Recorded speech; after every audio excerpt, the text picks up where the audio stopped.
TGIF, and welcome back to the world of Peter A. DeLuca, AKAPAD, and you guys, the AKAPAD Army, coming to you from Philadelphia, PA, and the multiverse. Guys, James Gunn is back in the news, and I'm trying to do things around here. James Gunn is back. Now, a week ago, James Gunn was also in the news cycle because they dropped this Superman trailer with one of the most god-awful shots of a primetime player, meaning soup, you could ever imagine. Thrills nobody. Everything about this new movie divides.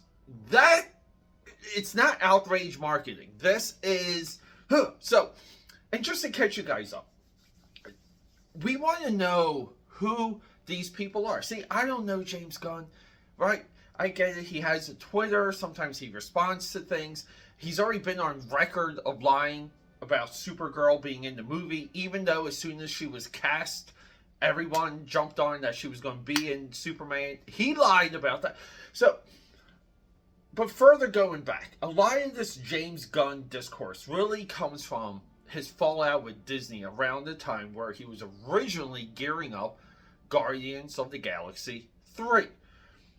A couple of tweets surfaced of James Gunn making P-word jokes. Who knows? He had a somewhat of a weird party picture where he's a priest and all the girls are children. And I think some of the tweets were interacting with a known P-word-er. So he gets removed from GOT G3, lands at DC, and artfully puts together a Suicide Squad follow-up, reboot, sequel-ish. It's all ish. That movie's there. I know a lot of you do not like the movie. I've had multiple people tell me they don't like that. I know people that love that movie and they love Peacemaker. Everything moving forward, right? So, like, all of this stuff with Henry Cavill, the Superman recasting, and just knowing a little bit of how James Gunn is online. He is a Trump derangement syndromer. I can't follow him because just too many of his tweets were political. So with all of these things, right, can we build a composite of like the type of person he is? He seems to lie. He seems to purposely divide. And he, like, even his explanation for that Superman shot was that it was a wide lens and there was no special effects. Complete lie. Okay? Complete lie. It's already been debunked. So today, now James Gunn takes over DC Studios. He's the co-CEO. The last thing the Superman movie needs is any more bad press. So, he's the co-CEO. Your job is to shield all of your releases so they roll out perfectly. That there's no problems. That there's no lawsuit with the Superman estates, and that Superman name is owned by them in other regions around the world outside the US of A. Huge markets are at risk now for a movie of something that these two guys, James Gunn and the other CEO of DC Studios, these two jabronis should have worked this out. They should have worked it out.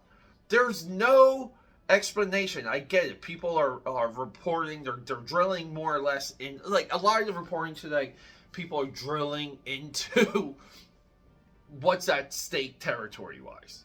Who cares? This is a management nightmare. This is someone who doesn't understand or comprehend the bigger side of Hollywood, the true business side of Hollywood. I get it. There's two CEOs of DC Studios. The blame goes to two guys. But one half of those guys is James Gunn. And it kind of goes into earlier this morning. They called the wolf in me late last night to be somewhere at around 6 o'clock today. Something had to get fixed. Something bad happened, and we figured it out. I knew I had to go to this one site. We knew everything that had to get done. We just needed to start the process and get it going. Uh, I viewed, even though like contractually my response time and resolution was, it was perfect. It was on point. You take it seriously sometimes when there's real situations, right? But I viewed it as a failure because I felt like there should have been a level of alert. Now, when we go through network trouble, just real network trouble, you can have layers of notifications, layers of alerts, and you can even filter those to where you can get immediately notified when a particular problem occurs or something doesn't check in. That didn't happen. We were not even on the hook for that. But I viewed that just because those measures weren't in place in this one incident, like one small, like, and this is one small, like, for lack of terms, terminal in a giant company, like all over Philadelphia, up and down the East Coast, going all the way to California too. I view that as a failure because we had to been told about this, and I view that as an absolute failure. You have to take accountability. You have to take pride into your work. This is also a bad look because it looks like that they're trying to screw over the heirs of the creators of Superman. It's just it's almost like a no-win situation. Hopefully for the sake of the movie, because I want the movie to get released, I want the movie to do well, I want the movie to make money so we get more. uh it needs to get settled quick and now because this is just bad press. In my view, all of it could have been avoided. It's beyond me how it got this far. But AKA Padders, let me know. Am I overreacting? Is this? Well, I know all the James Gunn defenders out there are going to be, you guys are quite hilarious. Look, you can attack the idea, the things I say, the ideas of some of these videos. You can attack that. But the James Gunn guys, they want to attack me, which is hilarious because why would you go to bat for that guy? Have you looked at him? He's got that stupid white hair.